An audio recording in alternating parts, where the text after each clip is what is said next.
Good morning, everybody, and welcome to The Balancing Act. We're so glad you joined us. I'm Julie Moran. And I'm Olga Villaverde. And welcome and bienvenue. Welcome and bienvenue. Well, you should have done that line. Welcome, it's German. Okay, well, I'm not speaking German and French. I'm speaking Kit Kat, Yes. as in the Kit Kat Club. And that could only mean one thing. We are hitting the stage once again. Our Broadway Balances America series is back, and the invitation is out, so come to the Cabaret. Boy, she should really just be part of that show. Enter stage right. Here's Julie Moran. Hello, The Balancing Act starts right now.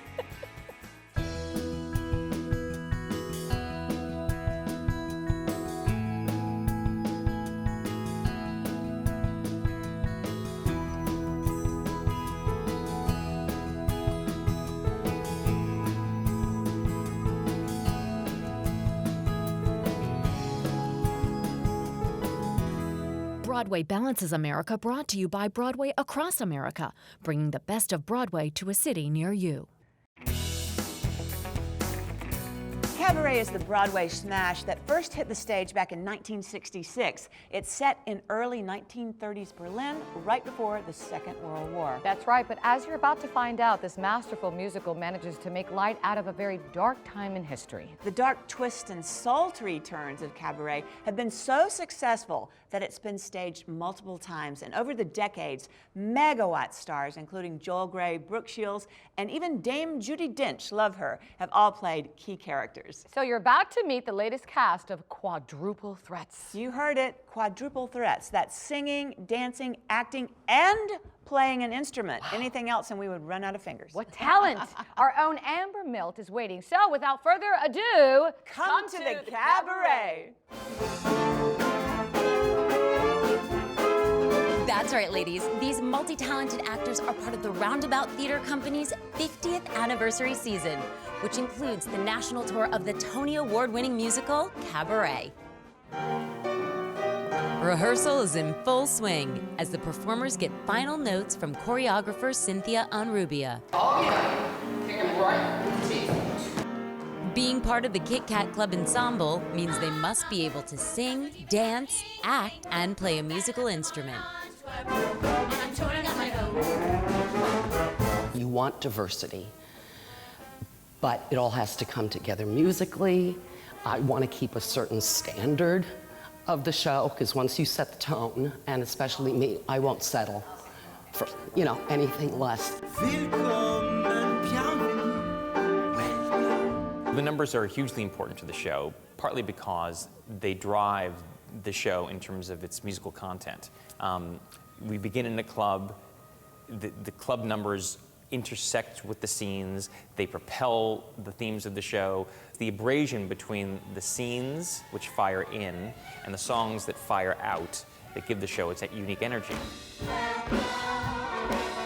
The story, which first debuted on Broadway 50 years ago, takes audiences into the seductive Kit Kat Club during pre-World War II Germany. Berlin is thriving, but everything is about to change. It's what happens to Sally Bowles, who's a chanteuse, and Cliff Bradshaw, an American writer, and their romance, and how history intersects with that romance, their romance, and also the romance of an older couple, Fawn Schneider and Herr Schultz. And of course, there's the character of the MC, which is maybe perhaps the most famous character in the show.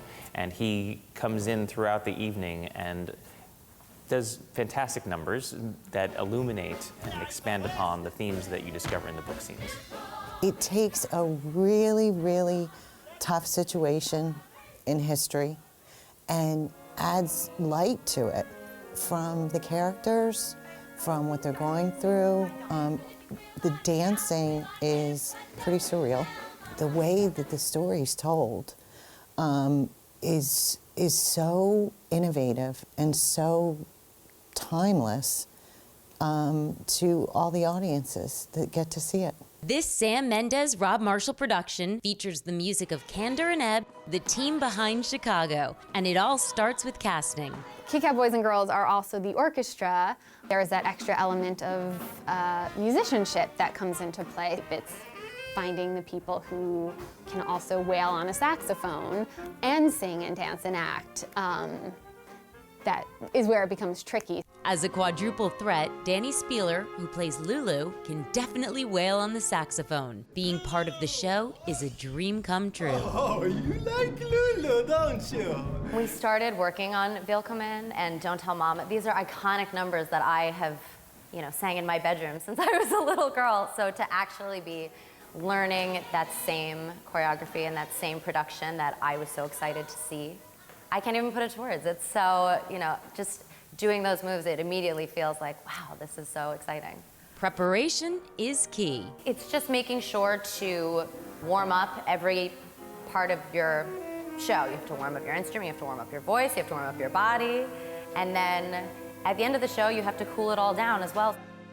Und Helga! Playing the character of Helga, this marks Sarah Bishop's touring debut. I am like a father to her. So when she is bad, I spank her. There's a lot of anticipation. I'm just excited to get started because, I've dreamed about doing this for a long time, and it just happens to incorporate all these awkward, weird talents they just happen to have. Like, how many girls play the trumpet? It was such a perfect fit for what I wanted to do as an actor and what the show has to offer. And being on tour, I think it's a good time for me to be traveling and exploring at a relatively young age. Laurie Orr is more familiar with the territory. She was part of the show's revival in 1998 and the first national tour of Cabaret. I'm still excited to be a part of the show 15 years later in my career.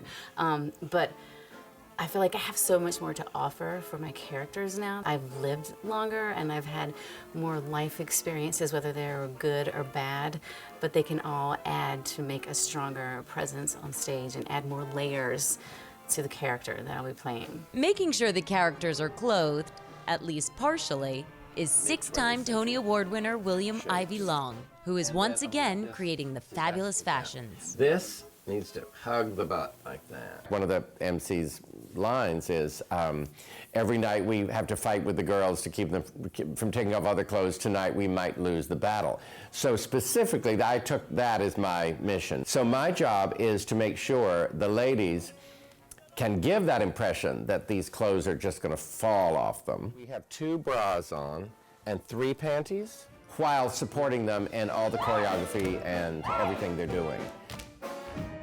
This is an example of you can think you're just so smart and you do a sketch based on a reference, and then you get the live person in the room and it doesn't look good at all, so you change it. You can learn the combination all day long in the studio, but once you put the costume, it adds a whole nother level of intensity to your character. Wearing those revealing costumes means staying in top physical shape is critical. Hey Sarah, how's it going? Hi. Lift it up and exhale. Pulling your shoulder blades together. Absolutely breathtaking. Really keep tension on the bands the whole time. Prepare us for our show tonight, not destroy us. So do about 5 more seconds of this, nice and easy. So as your dancers will know, it's like you're trying to go in opposition. But to balance that, so is having a life outside the theater. Professional and personal balance, especially as an actor, is necessary. I'm recently engaged, so for me being on tour, it's going to be a matter of staying in touch. My fiance is going to be flying out a ton. I'm a preschool teacher when I'm not doing a show, so it's all about finding little things that give you a little bit of happiness, a little bit of joy in your day-to-day when you're not on a gig. So here at Cabaret, everybody is so multi-talented, but I wanted to get in on the fun. Ready, guys? Let's take it away.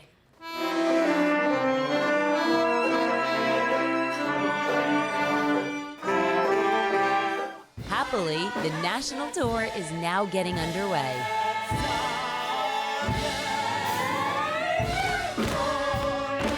You want them to take away what has always been at the heart of the show, which is that it's exciting, it's memorable, it's musically thrilling, the numbers are fantastic, the characters are memorable, but also that it's challenging. It makes us think, it moves us. And I think I can say that this production in particular does that probably better than any other, I think.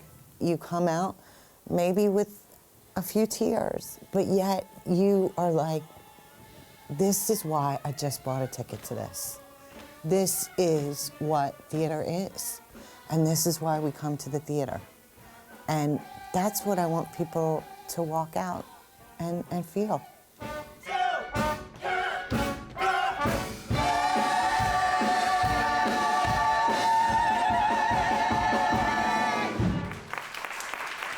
The North American tour of Cabaret is heading soon to a theater near you.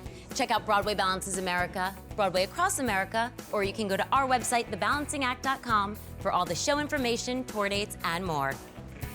Bravo! I am so amazed by the multiple talents that these performers have, and to be able to deliver it night after night. I mean, it's truly amazing. I don't know how they do it. It's truly special. Now, here's to being a quadruple threat. Which one of the skills would you say you're best of? You have singing, dancing, acting, and playing an instrument. Choose one. Acting. Okay, I would have to say nothing. People are always shocked to hear, by the way, how well Glenn Close and Sarah Jessica Parker and Catherine Zeta-Jones can sing and dance, but the reality is, that's what Hollywood has been for about a decade. That's right, and I think the most well-known cabaret performance of all is one by the great Liza Minnelli in 1972 that won her an Academy Award. She is just unbelievable. So that is your Broadway education lesson for today, folks. And coming up, an education of a different kind. Don't go anywhere.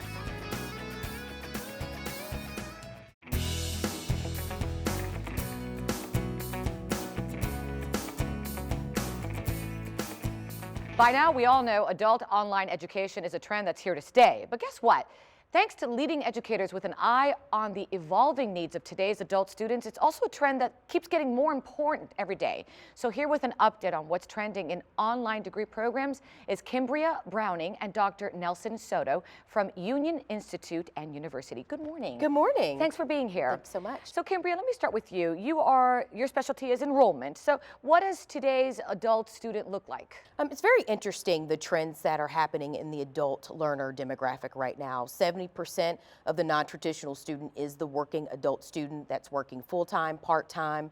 Of that group, 60% are women. The average age of a union student is 39. 39. So what are some of the reasons, let's say, for someone, an adult student, and I'm going to use myself for an example. I've thought of getting online and getting my master's one day. What is driving those people to do it? It really depends on where that individual is in the season of their life. Okay. So you have the working adult student that is currently in a job and they're looking to move up or transition to another department or just grow in some way, and a degree is necessary. Then you also have the adult student that is looking to change their career entirely. So go in an opposite direction of where they are now and really brushing up on the skill sets that they have are important, so they want to earn their degree for that reason. And then you just have the working adult who has always dreamed of earning their degree. And that would be me. Exactly. I've always wanted to get earning one. their doctoral degree or master's degree, and it's been lingering and burning inside them, and they've just wanted to do it. And there's someone like me, for example, out there as well with the same reason. I've always wanted to do it, maybe one day be a professor, because I've done TV for a long time and I think I have some value to give. How do you help someone like me or someone out there that has that intimidation factor? No, I think that's a great question. Part of what we focus on is the individual themselves. With the role of online learning and the type of faculty that we have faculty members who have probably walked in their shoes. These are individuals that worked in the profession and now are giving back. So our faculty members are normally, we call them scholar practitioners, individuals that will sit with you one-on-one, that will call you, that will Skype with you, do whatever they can to develop that social presence, to lessen that fear factor. We're an institution that purposely we want to be a small institution so we can have a personal relationship with you. And is there a trend in terms of degrees that adults are going for today? There is. We see a lot more adults going towards our Masters of Science in Organizational Leadership. They want to continue to be leaders in their organizations, and they want to look at different ways of trying to fix problems, and they are solution providers, and this Masters will allow them to just think outside the box. And Kimbria, let's now talk about maybe someone who doesn't want to get the Masters, someone's now who wants to completely change their career. Right. What advice would you give them to give them that, to steer them in that direction? Well, as enrollment specialists, one of the things that's really important for us is to build a partnership and a relationship. Ask a lot of key questions about why do you want to do this and where do you want to go and how we can fill the gap area. Do you need to build upon skills that you don't have? Do you just need to enhance the skills that you have right now? It really depends on, again, where the student is in their life and what is really motivating them to want to do this. And again, just to understand that they can do this and this can work for them. And Dr. Doctor, when it comes to technology, how does your online program help bridge that gap of what I call communication, since we are talking about communication and getting a degree in communication for me? But I think like back then, I had my teacher there. This is online. Do I still get that one-on-one? If I have questions, if I have doubts, do I feel like you're there for me? Yes. Yes. We have that social presence. So we're still using the telephone. Think about how you're connecting with individuals around the world with Facebook. We do the same thing with our learning management platform. So we have that personal social connection with you no matter where you are. You could be working at your kitchen table or taking a break from your job. We will connect with you, and you'll have a group of cohorts, colleagues to work with you as you continue your journey in pursuing your degree. So the support is there. Definitely. Kimbria, I know you have a lot of success stories with this program. That's correct. We have more than 15,000 alumni. Our union graduates are serving in the public, private, nonprofit sectors, member of the United States Congress, and the first female Prime Minister of Jamaica. And maybe Olga Villaverde will be on that list too. Absolutely, why not? That'd be awesome. I really want to do it. One day I will, I promise. Thank you so much for your time. For information on the online program, where can our viewers go? myunion.edu. myunion.edu. Always wanted to be in front of a classroom teaching students one day. That's my dream. Doctor, thank you so much for your time. Thank you. Appreciate it. Come back anytime. Thank you. And of course, if you'd like more information, you can log on to our website. That's thebalancingact.com. Don't forget to follow us on Facebook and Twitter.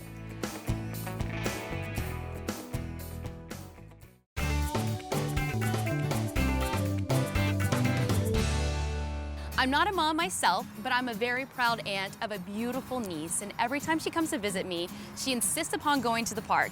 So I'm gonna show you how to get your workout in while your child plays. What's great about this workout is most parks have a swing, and everything we're gonna do today revolves around a swing.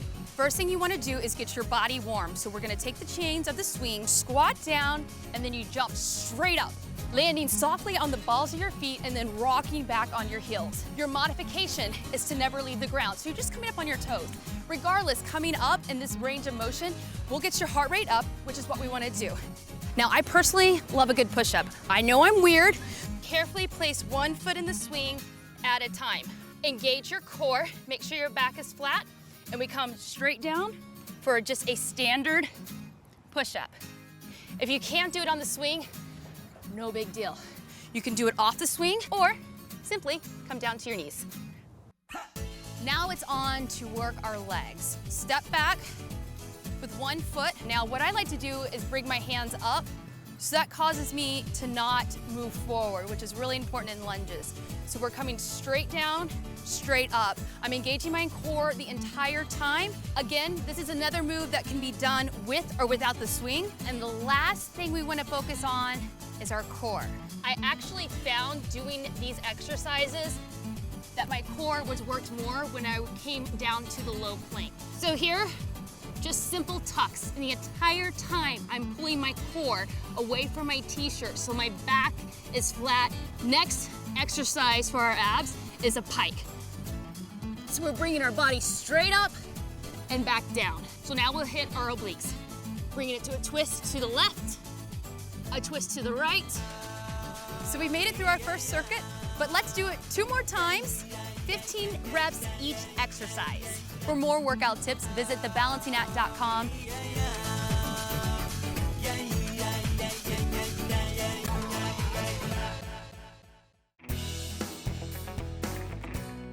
Well, that's our show for today. We hope you have a great morning and a great day. And if you want more information, just go to our website, thebalancingact.com, and don't forget to follow us on Facebook and Twitter. We'll see you next time. So long, everybody.